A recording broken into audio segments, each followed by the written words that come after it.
What does it take to blow $10,000 in a year per day? $27.40 a day at the end of a year is $10,000. If you save $27.40 a day in 40 years, if you invested in the stock market with reinvested dividends, you could potentially have over $4,424,000. It's an astronomical amount of money. Think about where are you spending your money? Is it possible? Not everybody, but is it possible? Tens of millions of people that are wasting $27.40 a day. Yes. What do you think? 1,000% yes, including 93% of my beautiful friends that are listening or watching you and I right now. Yes. Another show I was on, the host ChatGPT did. And how many people do you think could afford this money? And you know what? The number came back to somewhere between 45 to 55 million Americans. Yeah. I had first time in your life, you're out of college. I was on minimum wage, but I started a $20 a month automatic payment into a mutual fund when I was 22 years old, starting to pay myself first. The secret to building wealth, and it's really not a secret, it's a system, is those three words. You have to pay yourself first when you get a paycheck.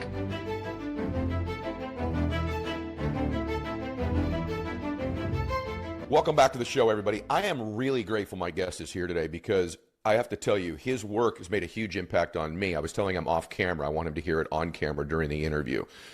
But what we're going to talk about today, you guys, is money, is financial peace, is freedom, is having a system to get your act together financially. And I can tell you that I'm not going to be the one giving the financial advice today. He will be.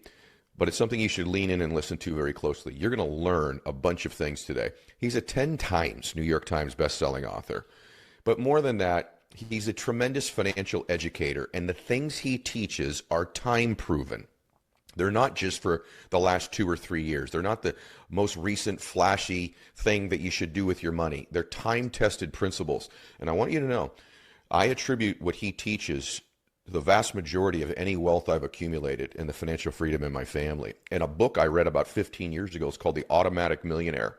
And he sort of, it's having a resurgence now as he's sort of like, I guess you'd call it a re-release, but it's always been out. But there's been some updated data in it. And this is going to be outstanding today, you guys, with David Bach. David, welcome to the show. Wow, Ed, thank you. I'm super touched because I'm a fan of yours. So you had a huge impact on my son, as I was telling you before the show. Yeah. And I'm just grateful to be with you. So thank you very much for having me. I know you have a huge audience. People love you, and it's an honor to be with you. Oh, thank you so much, brother. Like I told you right when before we recorded, I said some of my concerns are the things we're going to cover today, ironically, are almost counterculture now. And I have to tell you guys, the things that David teaches in this book, I started doing before I read the book, but it validated what I was doing. And then I took it to a new level after I read the book. I want to start with just some context. I want to lean right in. You updated the book a little bit. And so at the beginning, there was a stat in there that sort of blew my mind because this idea of becoming a millionaire for most people, including me when I was younger, that's just impossible, right? I'm just trying to pay my bills every month, and if there's something left over, I would go to a nice dinner, which is a lot of the mistakes people make. You say in the updated version of the book, this is staggering. Just to kind of demystify the concept, there are 24 million millionaires just in the United States today. Is that correct? That's correct, and the number's higher now, right? Because the book just came out in January as an update, but the reality is that number just keeps growing. And we're about to go into the greatest decade of wealth building that we've ever seen in our lifetime, right? The ability to make money is just getting easier and easier and faster. And so millionaires are being created at a record number. But like you have to be honest, Ed, I launched this book 20 years ago on Oprah, and there were about a little over 7 million millionaires in America. So to go in 20 years from 7 million millionaires to 24 million millionaires, and that number is expected to double in less than 10 years. What's happening is when you look around and not everybody's there, right? Not everybody's millionaires, but as you look around, it seems like everybody's getting rich, except for a lot of people feel like everybody's getting rich but me. And the reason I decided to put this book out one more time is I've got young kids. I know Max, who's producing, your son, you've got two kids that are similar ages. And I wanted to make sure that my kids learn the same lessons that I learned at their age. And I wanted to make sure the next generation learns, because I know you have a lot of people listening to you between the age of 25 and 35.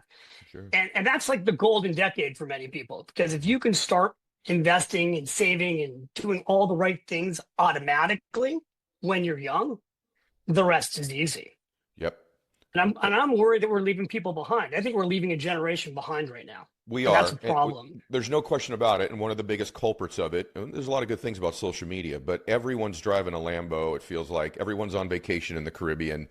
And even this idea of being a millionaire, guys, David and I at our age, being a millionaire was a pretty good thing and a big deal 25 years ago, 20 years ago. It's not that big a deal now. It's meaning that I'm not saying it's not an achievement, but it's sort of a minimum if you're ever going to get free is to get to that status and beyond it for most of you. And so I want David to kind of cover some of the things I learned in my life young that most people, it's just not taught anymore. So the first thing, David, that is in the book that stands out to me, this is huge, everyone, because most of you aren't doing it, and I love you, and I want you to begin to live like this, or at least begin to teach your children this, okay? And that is the notion. When I was young, my first job out of getting blown out of baseball was I went to work at an orphanage, a group home, a big one, on like a campus called McKinley Home for Boys, David, and I was making minimum wage. But I had just been introduced to the concept of paying yourself first. And so what I did Wow. was I had an apartment that I had to pay rent on at the time. I was not living at home anymore. My dad had sort of said, get out of the house. You got a job now. So I'm paying rent every month. I had a car that I had to take care of. I had first time in your life, you're out of college. I'm responsible for my auto insurance. I'm responsible for car repairs. And I was on minimum wage, but I started a $20 a month automatic payment into a mutual fund when I was 22 years old, starting to pay myself first. I want you to talk about that concept and what it means and why it's so important to do even when you're not making a lot of money. Because if I were there with you live, I would high five you right now, right? Right. Because the secret to building wealth, and it's really not a secret, it's a system, is those three words. You have to pay yourself first when you get a paycheck. And you have to understand how money actually flows in the real world. So in the real world, when you earn a paycheck right now, who normally gets paid first is the government, Uncle Sam, right? So you go to work if you have a job, you go to work at 9 o'clock, and most Americans pay taxes on the first 3 hours a day of their income. They actually work until 12 o'clock for taxes. Makes you kind of want to come to work after lunch, right? I always joke about this. Then you pay everything else. You pay your rent or your mortgage. You pay, eating, healthcare, car bills. And what happens is most people hope that there'll be a little bit of money left over at the end of the day to then save and invest. Correct. And what happens is, the end of the day, there's not anything left to save and invest. And then they live paycheck to paycheck. So the secret to building wealth, and it's not a secret, it's a system, is that on any income, you have to make a decision, and that's the key. You have to make a decision that the first person who gets paid is you. Yep. That single decision changes your whole life. Now, when I break it down, you're going to break it down like what that looks like. Yeah, sure. You saved $20 out of each paycheck. Typically, what I teach is you need to keep the first hour a day of your income. So whatever you earn an hour, it could be minimum wage. You could be making $20 an hour, $30 an hour, $50 an hour, whatever you make an hour. The first hour a day of your income's got to get saved right off the top. Now, the best way to do that, to get pay yourself first, is that you automate it. So if you have a job with a 401k plan, you automatically move, and the percentage is 12.5% of your gross income. That's 1 hour a day of your income. My kids, I don't want them to save 12.5%. I actually want them to save 15% of their gross income. But at a minimum, you need to save at least 10, right? So keep it simple. 1 hour a day of your income automatically goes right off the top into a 401k plan or retirement account. Now, this is super important. It's all about automating it, meaning the money has to move automatically from your paycheck into these retirement accounts. You talked about mutual funds, into investments. Because if you require discipline, if you need a habit, if you need psychology, these things don't work. These things don't work long term. What works long term is automation. So when you look at how are there 24 million millionaires in America right now? And here's the next number that's staggering. And there's $45 trillion now, that's with a T, in retirement accounts. Golly. That's all got there in the last 40 years. Mm. Now, the bulk of it's got there in the last 20 years. It all got there through automation, meaning people aren't thinking, they're not spending time on this. Money's being moved in the background while they sleep, while they work. It's being moved without them touching it. And here's, I'm gonna hold my phone up here, and I don't know, this will be on YouTube, but also on audio. What I talk about today, and I talk about it in the update, is that we are living in an automatic economy. Okay, an automatic economy, it has never been easier to automate your financial life. That's In right. a matter of minutes today, you can open up an app with a financial service company, and we can list a whole bunch for you, and you can automatically save for retirement, save for emergencies, save for a dream, and you can save your change today automatically. When you went to save $20 a paycheck, it was actually not that easy to find a mutual fund that could take $20 a paycheck. Correct. You had to find the few funds that would take a small amount of money. That's right. Today, there are firms that are designed to help you invest your change. One of them is a company called Acorns. You can literally open up the app, in less than 10 minutes, automate everything. You go to Vanguard, Schwab, Fidelity, Coinbase, Robinhood. Like, I'm giving all these firms names because people are like, well, I don't know what to do. I don't know where to go. There's no excuse anymore to not get saving and investing. But when I held up the phone, what you need to know is this. Everyone is taking money from you automatically. Everyone. The government takes your taxes automatically. Every single bill you have today is automated. Netflix, let's use Netflix as an example, because everybody's got Netflix. Right. Netflix doesn't say, hey, Ed, pay us today. And then in 30 days, if you want to watch another show, then write us a check. No, they debit your credit card. Everybody's taking your money automatically. That's right. Because it's all about the lifetime value of a customer. So everyone's on your payroll but you. Ooh. You have to let that sit and sink, let that sink for a second. Everybody's on your payroll but you. Pay yourself first says, wait a minute, hold on. I'm not doing this anymore. Yep. I'm not paying everybody else first. You're gonna open up your phone if you got an iPhone. Go to settings, click on settings, go to subscriptions, and look at how many people you're paying right now automatically for stuff you don't use. Your lotions and your potions and all your subscriptions. I just did this on another show. I won't say who the host was, but very big show. And I brought my son to go see this show. And he does it. He starts scrolling through his phone because I walked him through how to do this. And he's scrolling and he's scrolling. I'm like, how many subscriptions do you have? He's like, I have 23. I go, okay. How many do you use? He goes, scrolls back and goes, David, I'm only using 3 of these. Yeah. And I go, how many of these, but what are the ones that you're using costs that you're not using? He's like, I think it's like $400 to $500. Yep. So then while we're on the air, he starts running the numbers on what this would be worth in 20, 30 years. And he's like, it'd be worth millions of dollars.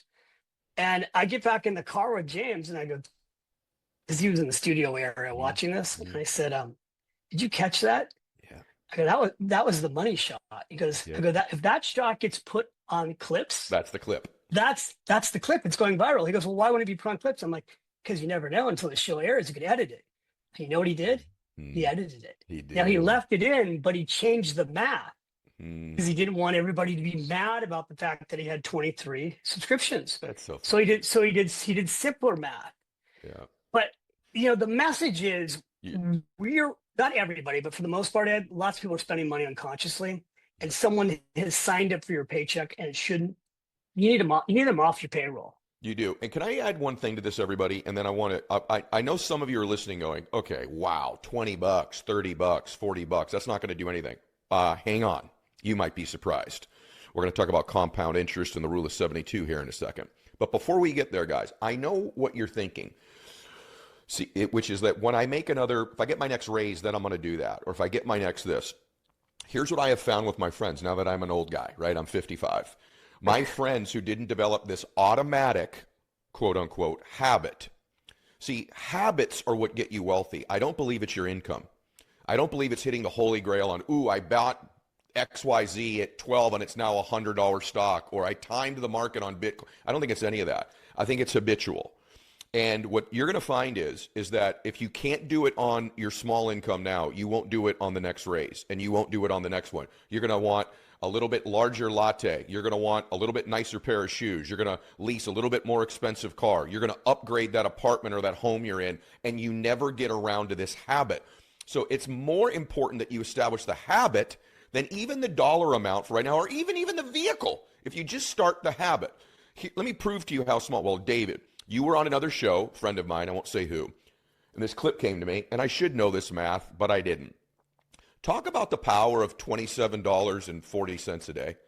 So if you track your sleep, you count your macros, you close your loops on your watch, but you've never looked into your gut microbiome, you're missing a pretty big piece of the puzzle when it comes to your health. I was missing it. Tiny Health gives you real, detailed data about your body so you can optimize your health with more precision. Tiny Health takes the guesswork out with personalized insights based on your biology. Tiny Health is an at-home gut health test that gives you a detailed breakdown of what's actually happening inside your body. So you could be tracking your workouts, your recovery, your sleep, nutrition, all that, but if you're not getting the results you want cognitively, your energy, your inflammation, your immunity is all being affected by your gut microbiome, and you need something customized to you. Start improving your gut health with real data from Tiny Health. Tiny Health is offering my listeners their most aggressive offer yet, $50 off your first at-home test kit at tinyhealth.com/Mylett. That's tinyhealth.com/Mylett for $50 off, tinyhealth.com/Mylett. So let's talk about this. What does it take to blow $10,000 in a year per day? Just blowing it, 10 grand. Yep. What does it take to go through $10,000 in 1 year? What kind of spending does it take a day? And the answer is $27.40 a day. Shocking. So like if you do the math one more time, $27.40 a day at the end of a year is $10,000. Now, why is that such an important number to look at? Well, the math is, and I have, I don't know if we sent you the latte factor mug, but the math in the book is if you save $27.40 a day, and I started with the big number, in 40 years, if you invested in the stock market with reinvested dividends, you could potentially have over $4,424,000. And that's in 40 years. If a person did this over 30 years, they have $1,644,000. It's an astronomical amount of money. And now the question I ask, anyone who's listening is, do you know somebody who's wasting $27.40 a day on nothing? Like literally eating out, Uber, one cocktail at the hotel bar. Think about where are you spending your money? The average person's got $200, $300, $400 a month now in subscription fees. The average American's car payment is $700. Is it possible, not everybody, but is it possible that there are tens of millions of people that are wasting $27.40 a day and they're not investing? Yes. What do you think? 1,000% yes, including 93% of my beautiful friends that are listening or watching you and I right now. Yes. And actually, on another show I was on, the host ChatGPT did, because he asked the question, how many people do you think could afford this money? And what the number came back to somewhere between 45 to 55 million Americans. Yeah. Have a disposable amount of money that they could actually save $27.40 a day. Now, why did I use that math of $10,000? The reason is what I've seen, having done this for 33 years, is that most people think they need $1 million to change their life. And in fact, for most people, the beginning step is 10,000. Because when a person has saved nothing and you get them to save 10,000, it's like going to the gym. You've never gone to the gym and then you finally start working out. And then at the end of the year, your whole body has changed. When a person goes from zero to saving $10,000, they realize this is totally doable. Yes. I actually can make this happen. Yep. And that's what changes their life. Also, it gets the average American out of credit card debt. It helps people leave jobs that they don't want anymore. It helps people get out of abusive relationships. It is a number that is a great starter number. And you keep saying the word habits, but if it's automatic, correct. It doesn't have to be a habit. You don't have to make a decision and then the habit's over. You're done. You have to make one decision. Really valid point. That, by the way, what I love about the book too is it's a powerful one-step system. One-step system. You can implement a one-step system. And I know everybody listening going, Ed, I know this sounds easy at your stage of your life or whatever, Well, guys, I'm just telling you that when all the different stages of my life, I found a way to pay myself first. That's all I can tell you. And it was a mindset and a way I looked at the world, and it was automatic. I had it on automatic deduction, just like what David's describing. You know, it's counterculture what we're talking about right now. And what's more vogue right now, there's two paths to getting wealthy. Well, there's multiple ones. You could exit your company, you could make a fortune. But the one that's promoted most of the time right now is a little bit anti this, in the sense that, hey, you got to use leverage, you got to use debt. You know, so and so became a billionaire by leveraging debt and going into debt. And I want you all to know something. I do have friends who have utilized debt to become wealthy. I do. And they've become very wealthy doing it. I have more that went broke, though, doing it that way. I just want my audience to know. I have more that lost everything doing it that way. And when your way of getting wealthy is leveraging debt, and by the way, I've leveraged debt before, but I want to be really clear with all of you. Most of my friends who tried that path flamed out and went broke. It works until it doesn't. It works until the market goes crazy the wrong way. And then you hear all these people, oh, 08, I got wiped out, but I'm back now. Oh, 9/11, I got wiped out, but I'm back now. Oh, 2000, COVID, I got wiped out, but I'm back now. You only have so many of those. But let me tell you this. The process of saving money, eliminating consumer debt, reducing your household debt, saving money in a systematic monthly deposit type fashion, I've had no friends go broke doing that. And then people... No friends will ever go broke doing that. They can't. It's not possible. That's right. If you live below your means, you can't go broke. Do you think, David, I want to kind of lean in on... Oh, by the way, let me tell you the other thing people will say. Well, that's how you become like the millionaire next door. I watched a clip yesterday, a guy say, well, I don't want to be the millionaire next door. What's the point of having $1 million if I still drive a 7-year-old truck? I still live in a average home. And I'm like, it's a huge difference, dum-dum, because you'll be free living in that place as opposed to someone else owning that place. It's a huge difference, just so you know. And the vast majority of people aren't going to be billionaires and don't even want to be. Their priorities are their family or making a difference or their vocation or their church or their hobby. But what they would like to be able to do is to get financially independent. Maybe not totally wealthy where they're worth 50 million or 100 million. But I also want you all to know, and I'm going to ask David a question, I promise. I've become mega wealthy, hundreds of millions of dollars of wealth, this way, without using debt. In fact, the times I've used debt, I've lost money most of the time because I understand the process in something called dollar cost averaging. I don't have to time the market. Would you at least explain to them why just get started is most important in your mind as opposed to timing when they start making these automatic payments? Absolutely. I want to talk about, and I'll come back to that.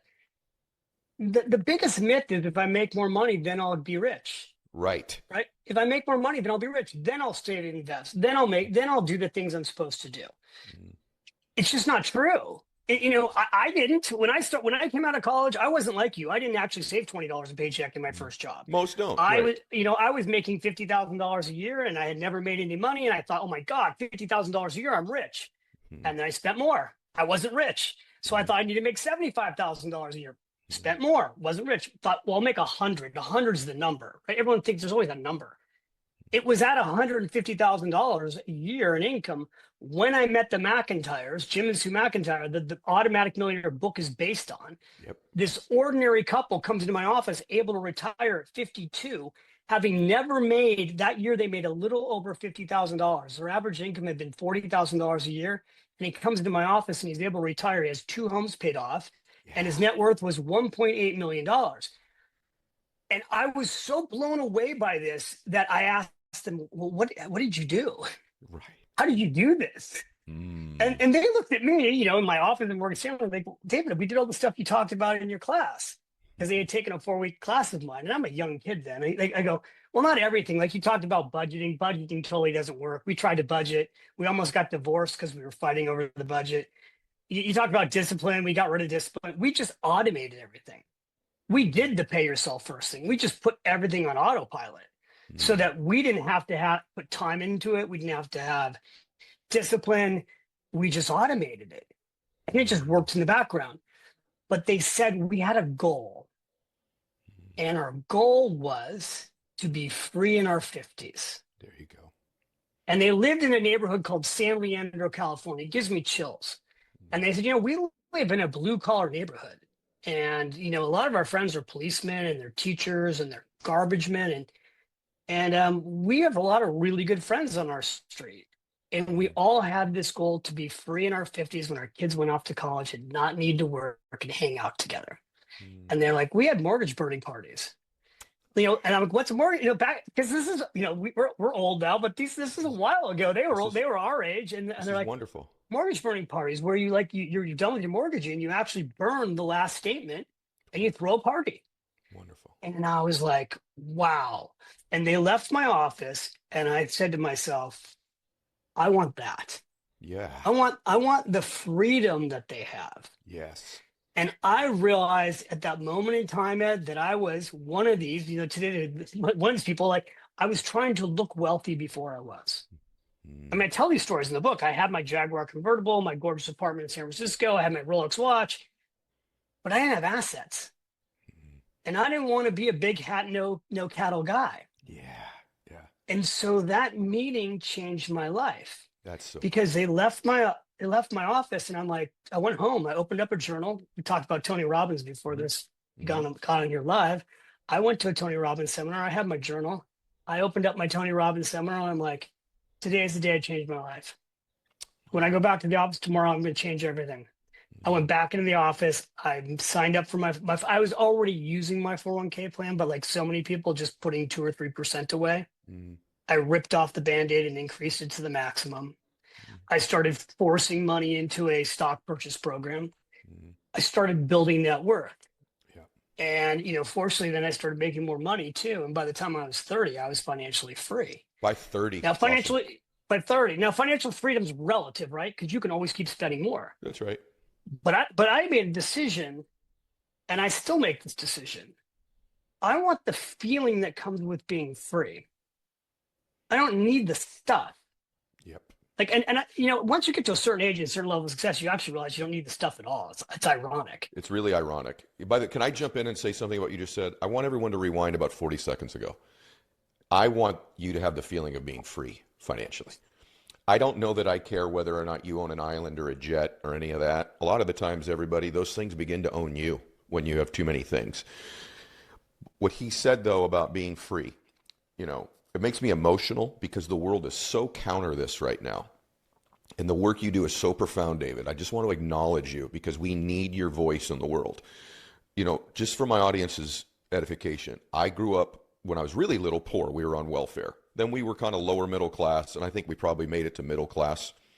And then personally, I got to where I lived paycheck to paycheck, and then I got to the stage of being financially free, and then I got to extremely wealthy. And I can tell you extremely wealthy is overrated, right? It's not that more great. Complicated. It's more complicated, but if you can get there, do it. Being poor is really terrible. It's hard to live that way when you can't help and you live in fear and you've got anxiety. And what is underrated more than anything on this planet right now is getting financially free. That tear up your mortgage party. That be free in your 50s or 60s. That is the most underrated thing in the world. David right now, you guys, is doing this podcast from Florence, Italy, in what appears to be a very nice place. And he got to make the decision, if you don't mind, it's not bragging, but when you're financially free, you also get choices and freedom and choice. And so how'd you end up there, just for the record? Well, consciously, right? Like you can live a conscious life or an unconscious life. And I was building another financial service company. So I built, it's still there. It's called A Wealth Management. It's one of the largest registered investment advisors now in America. And I committed 3 years to my two co-founders to get the business up and off the ground. And I came home one day and I said to my wife, at the end of 3 years, we've got one chance to take these kids abroad, our kids, to live abroad before they go to college. And if we don't go at this specific point in time, we'll never do this. So let's move abroad. Let's take these kids and put them in international school and let's go live abroad for a year. And she's like, well, where do you want to go? I'm like, well, let's just play the game. Where do you want to go? And so I'm like, I love Florence. Let's start in Florence and take a look at Florence and see if this could be the right city. And we landed in Florence and we walked. I live actually right by the Ponte Vecchio. So we walked on the Ponte Vecchio on a perfect night. There's a color to the sky in Florence. It's unlike anything you've ever experienced. This is pink color on the perfect night. It was a perfect evening. And my wife turned to me, we have a picture of this. It gives me chills. And she's like, this works for me. Does this work for you? I'm like, totally. So she's like, so if the school looks good tomorrow, then we don't have to go look at some other cities. Let's just come here. And we did. So we planned it out 2 years in advance. Yep. And we worked with the schools and we moved our kids and we came for 9 months. And here, this is actually an interesting thing. So we came for 9 months. That was the intention. And because that was the intention, we moved to an apartment with basically 2 bags each, right? Just clothes, furnished apartment, plug and play, dropped our bags and started being tourists, only tourists for 9 months, right? And ended up having the absolute time of our life. And 90 days in, my older son, Jack, said, God, this is incredible. Like, do we have to go back to New York City? Like, could you run the business from here? Because I'd like to stay. Yes. And I walked into my wife's bedroom. I'm like, honey, Jack wants to stay. She's like, well, I want to stay. How great. And it's 6 So we years later. stayed. You've been in 6 years, right? It's 6 years later. And I'll tell you a funny story. It's a random story to tell you at the moment, but it happens to be related to yesterday. Okay. There's an article in the Wall Street Journal yesterday about the storage industry. How insanely large the storage industry has become in the United States. And I think it's like 16% of Americans, I'm trying to remember the quote, have stuff in storage. Okay. And I talk about this all the time. Like, people have got so much that they had to put it in storage. And now they're paying $200, $300, $400, $500, $1,000 a month. Gosh. And the article starts off with this guy's story about how he's spent $100,000 on storage over 20 years, I think it was, and how he finally just threw in the towel and was like, I don't need this stuff. Oh my gosh. And so again, people are just not always protecting the wealth that they're earning. Yeah. And I've fallen into this. When we moved to Florence, we stuck our stuff in storage. Yeah.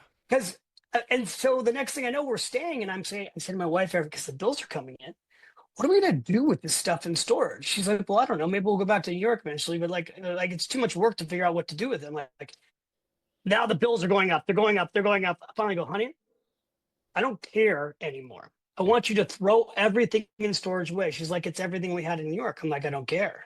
Don't need it. She's like, okay, I'll have somebody go through it. And so she said she had stuff sent here. And then we closed out the storage. But like, if you've got storage, Yep. Right. storage could help. Just cutting out your storage bill could help you start saving and investing. The reason I wanted you to tell that story is that's what freedom can give you, the freedom of choice. I mean, yours is extreme.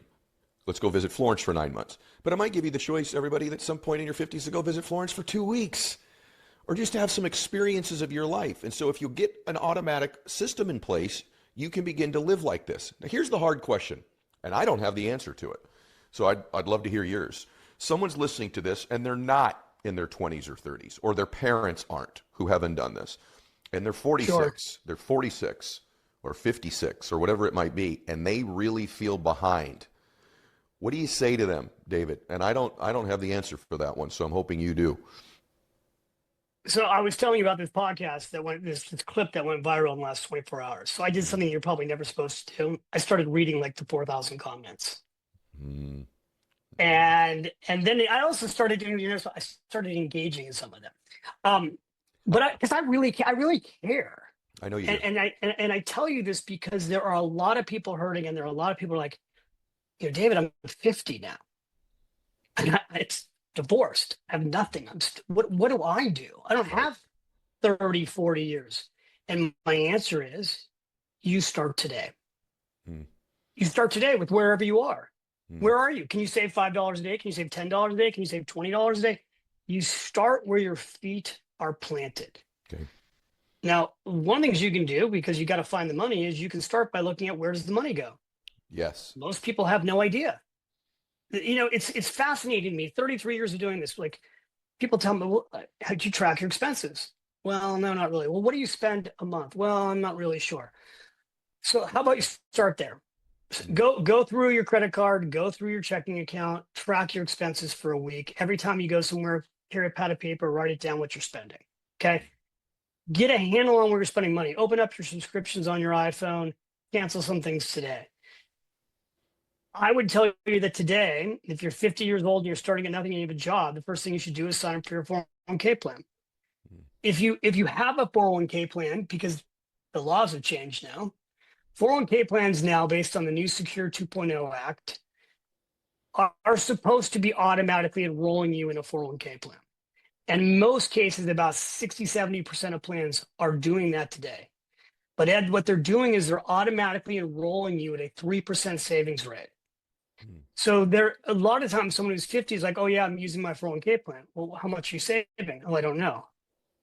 How do you not know? Let's open up your 401k statement right now and let's look at what you're saving. Oh, I am saving 3%. That's not enough.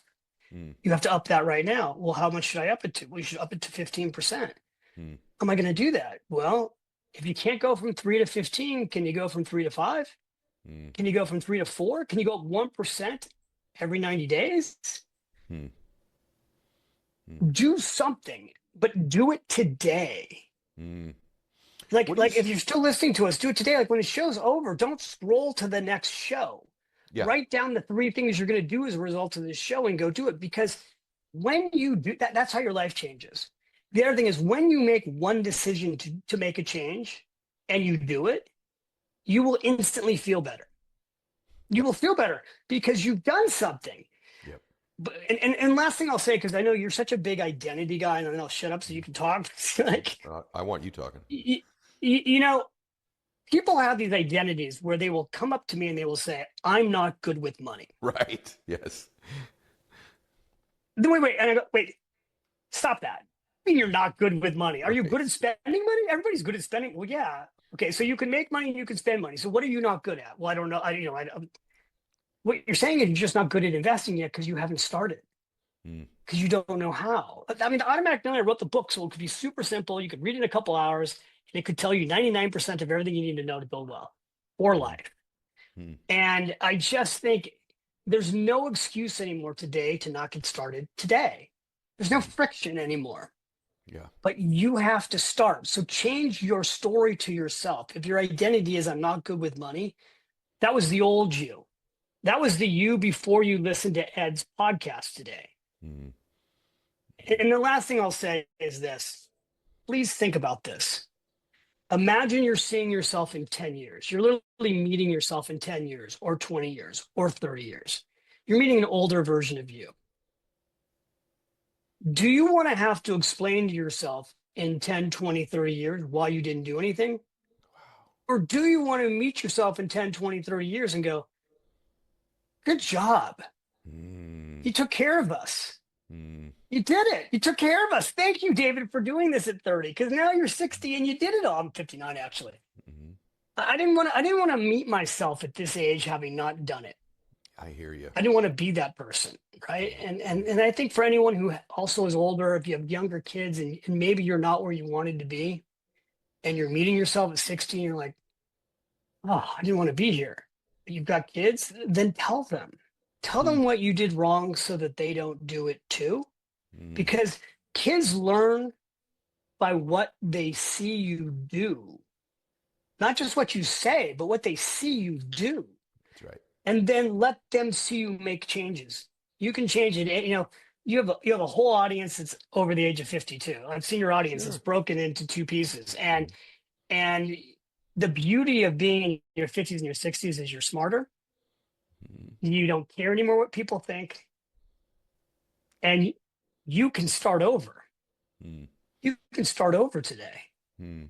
David, this is so good. Yeah, stuff with your kids is caught, not taught, almost all of the time.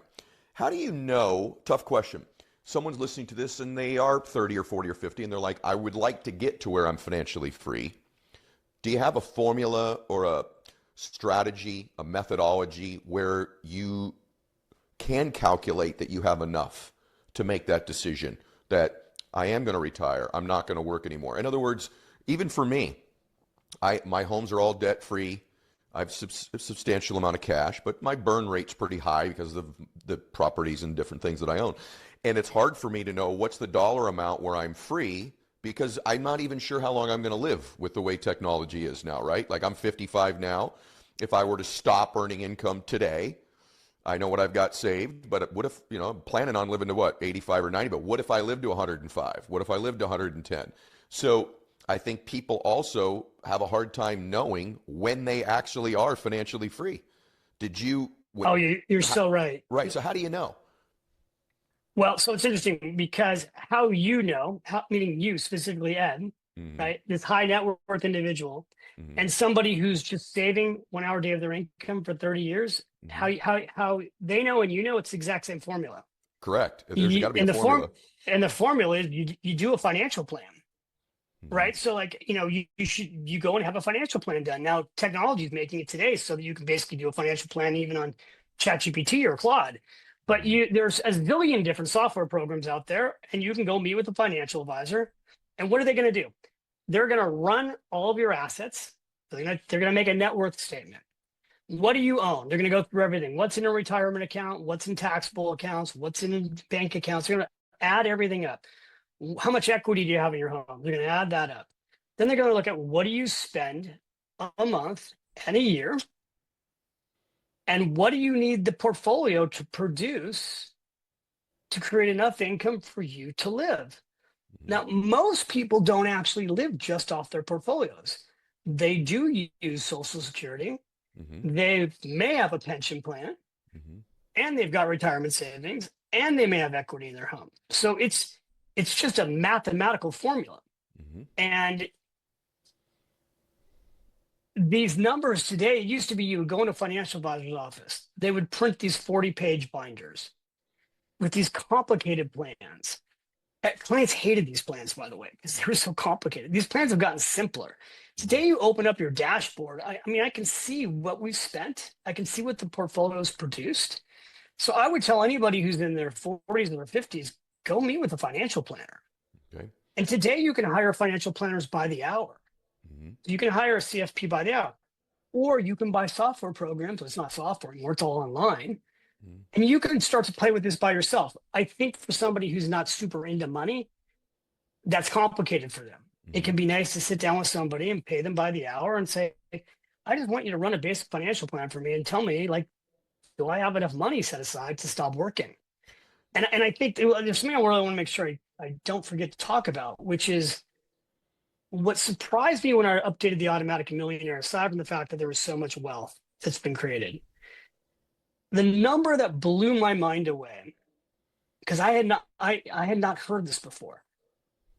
I learned about this thing called health expectancy. So health expectancy is not the same as life expectancy. Mm. Health expectancy is the age that the World Health Organization and every government around the world knows what age on average is someone going to get sick in a country and have a permanent disability that affects the rest of their life. Mm. And in the United States, the age is 63. Wow. Wow. Wow. Right. Now we rank 72nd in the world. So the other thing I talked about on some of these other shows, I'll talk about it here, is that That's so everybody early. thinks, you said we're going to live to be 110.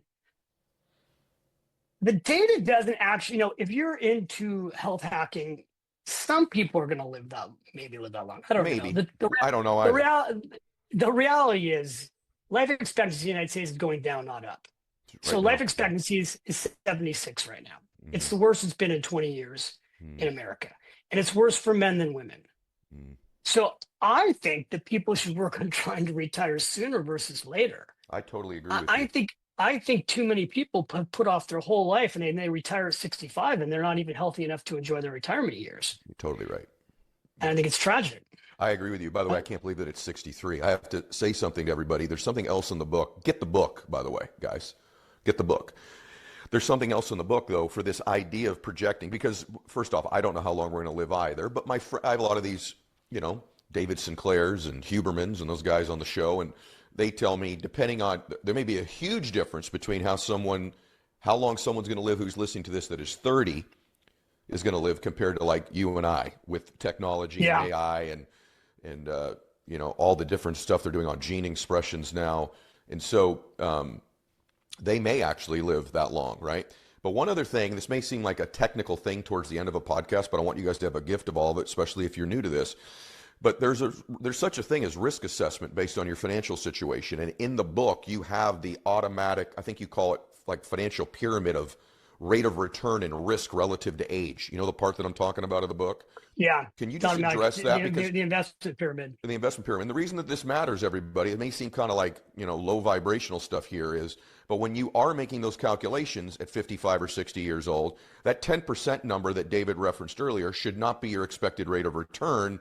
More than likely, because of some risk assessment, as you get older, you may be more conservative with your money. So at least address the concept of rate of return based on age and all of that other stuff that's in that pyramid. Yeah, and so the other thing is that what I talked about in the book, and maybe a lot of your listeners have heard of this, but in case they haven't, it's called a target dated mutual fund. So inside most 401k plans, and every firm has these, a target dated mutual fund basically is divided among a lot of different asset classes, but it's between stocks and bonds. And you'll have global investments, you'll have large company stocks, medium company stocks, small company stocks, and you'll have fixed income.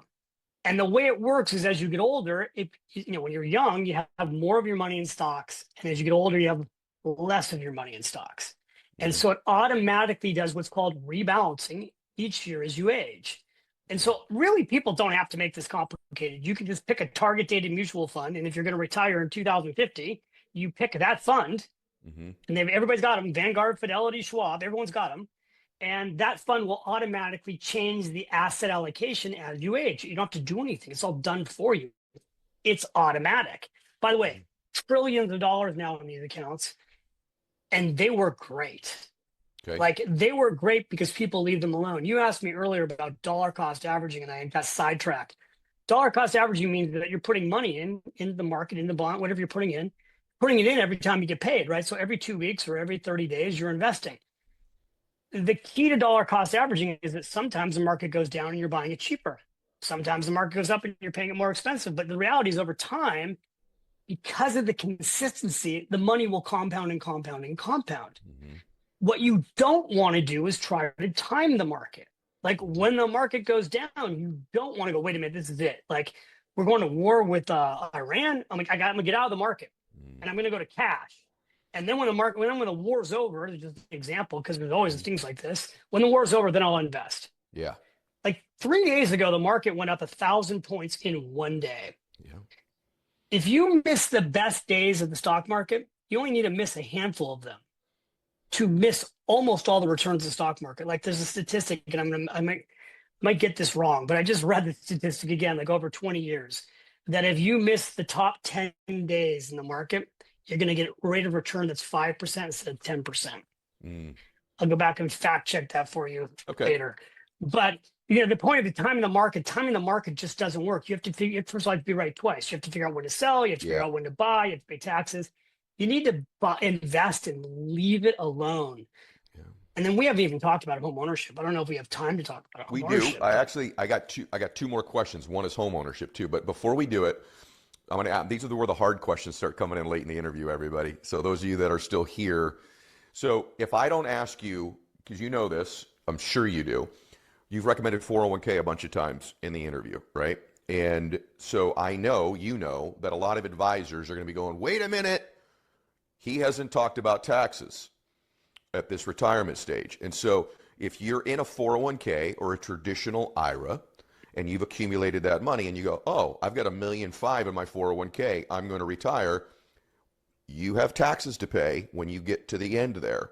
So I'm wondering about your feeling about tax deferral accumulation and then the taxes on the back end. Because you'll have people say, well, wait a minute, do you think taxes are going up or down? And if they think they're going up, they don't know that they want to defer that money to the end of the 401k and then pay ordinary income when they pull the money out on a larger number. So when you're recommending 401ks, I just want this to be, advisors that follow me go, you should have asked them about the tax thing. So I'm asking you about the tax thing. What are your thoughts on that? So let's talk about the two different options that people have when it comes to a 401k plan, because the world has changed. Like this is totally different from 20 years ago. Yep. Most people today will have a choice to either do a Roth or a traditional. Meaning that in their 401k plan, they can elect to put money into a Roth 401k plan, which is after tax dollars. Correct. And that money will grow tax-free forever and come out tax-free.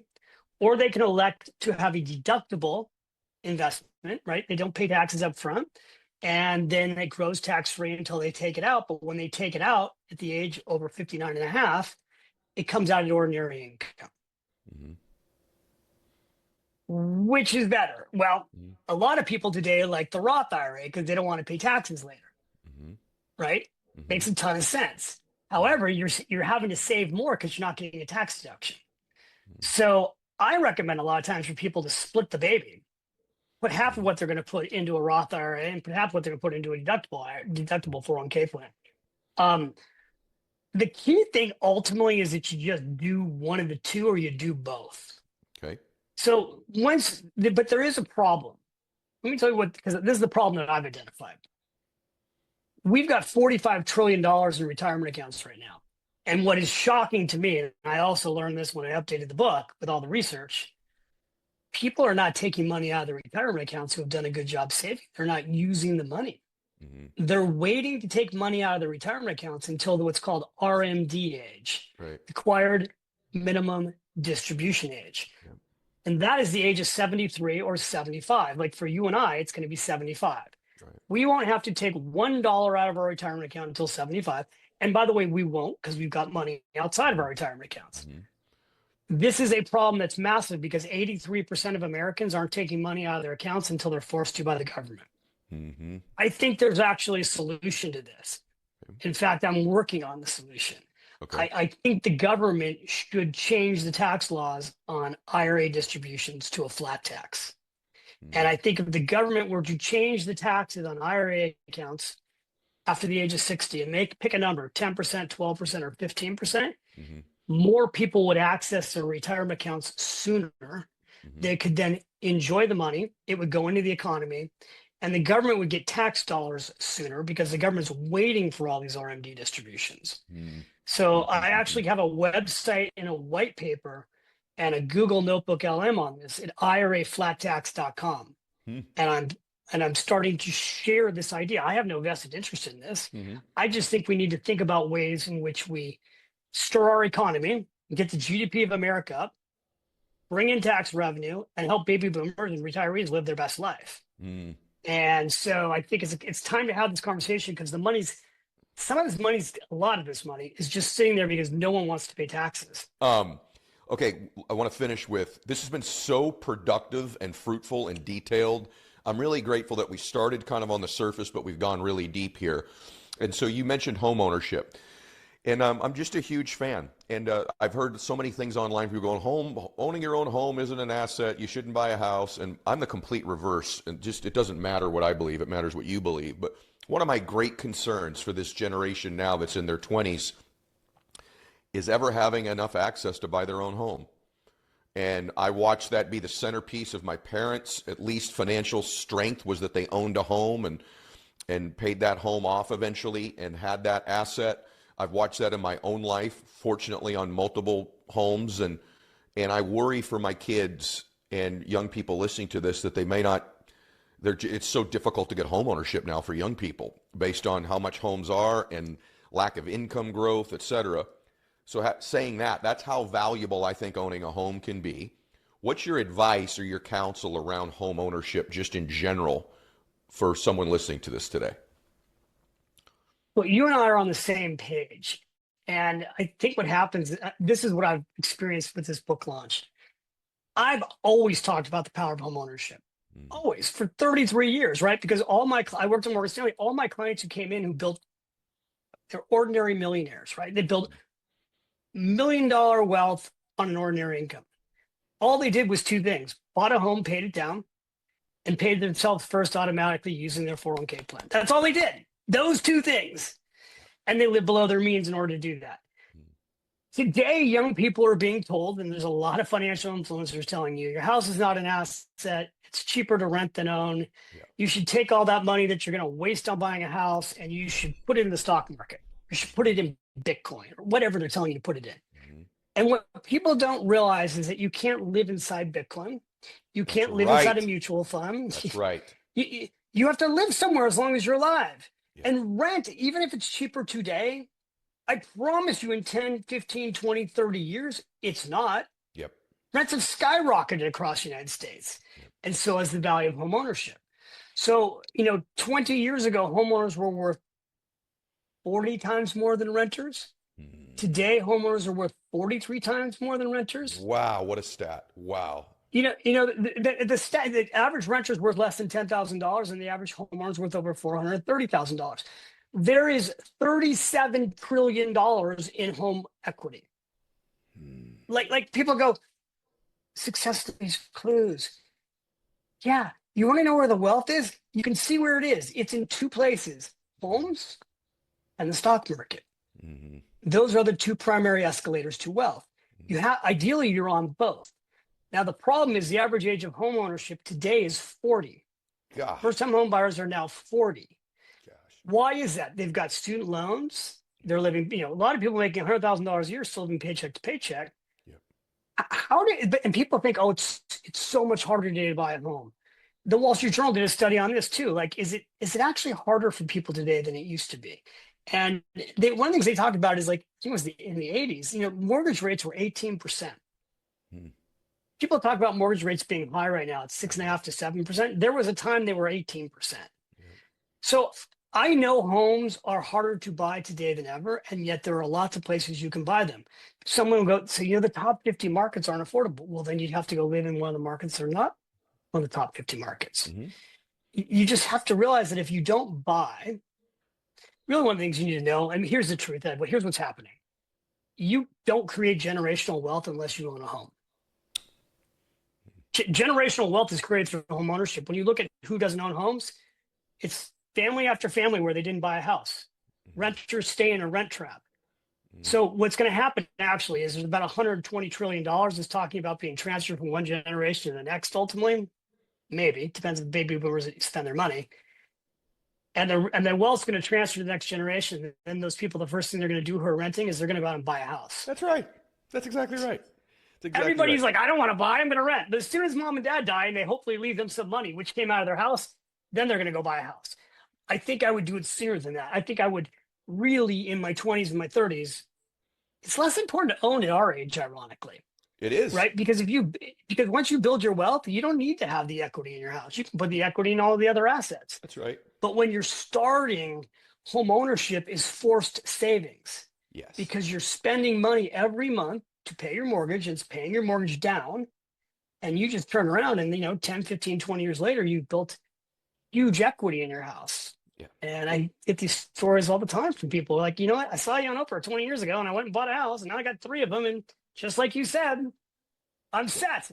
I'm so glad someone's on my show saying this, because I understand the argument, you guys. Your home is the one asset you have that you also get to use, as David said earlier. And I know the argument, well, you got to pay property taxes and repairs. Yeah, you do need to do all that. And at the same time, that usually adds value to the home when you're making the repairs or the improvement to the home. And so I just want you to know, I don't have a lot of wealthy friends that don't own a home, and I have a bunch of wealthy friends who do own their home. And there's a reason why BlackRock's buying all of them, because it's a great investment. And where they're doing it, maybe you could get your hands on one. So please listen to what he's saying. Also, what you just said about BlackRock, and there are a lot of companies doing this, they're actually creating a generation of renters intentionally. They are. That's right. Right. You've got an entire generation that are being misled that renting is the solution, because it's the ultimate way to build wealth. I just looked at some investment properties yesterday. What's the first thing I want to know? What are the expenses? What's going to cost me to buy this property? What am I to rent it for? Right. And anything any investor is going to buy to rent, I'm not taking anything less than a 4 cap, like those 4 cap, 5 cap, 6 cap. Yep. So people who buy homes and rent them or apartment buildings, they're not doing it for charity. That's right. And the first thing they're going to do is raise the rents when they can raise the rents, because they want a return on their money. Exactly. It's not a gift to you. It's not a gift. By the way, everybody, success leaves clues. And just think about this. Let's just take BlackRock. They can deploy capital anywhere they want. Why are they choosing to own homes? And so it ought to tell you what a good investment it can be if you do it correctly. If a firm that behemoth in size is deploying their capital, part of it there. So you ought to get a little bit of yours there as well. Don't listen to someone who tell you shouldn't own a home. It's silly advice, in my opinion. This is one of the best conversations I've ever had on money, like in my life, not just recorded, but in my Wow. life. And the reason is because these are principles and it's automatic and it's a one-step system. And I know when we do this, there'll be comments saying that you and I are two older guys with old information and all that other stuff. What it is, you guys, if you just really want to know the truth, is just two men who have accumulated wealth that would love to help you and have no vested interest otherwise and believe strongly in a lot of these principles. I just think it's cool that I agree with you on it. Now, the tax thing on the 401k, that's all for you to do with your advisor and all that, you guys. But this idea of being an automatic millionaire, of owning a home, of not being stupid with your money, of having it come out automatically, of understanding your risk assessment, of all the things we've talked about today, of compound interest, of paying yourself first. These are time-tested principles from the beginning of time. If you don't agree with David, ask Warren Buffett. He'll give you the same exact advice that we've talked about today. So, David, thank you for today. It was awesome, like truly awesome. Yeah, thank you. I really, really enjoyed this. I appreciate you. This has been great. It has been so good. The Automatic Millionaire, David Bach, everybody. Share this episode. Anybody you care about in terms of their money and their financial peace. God bless you. Max out.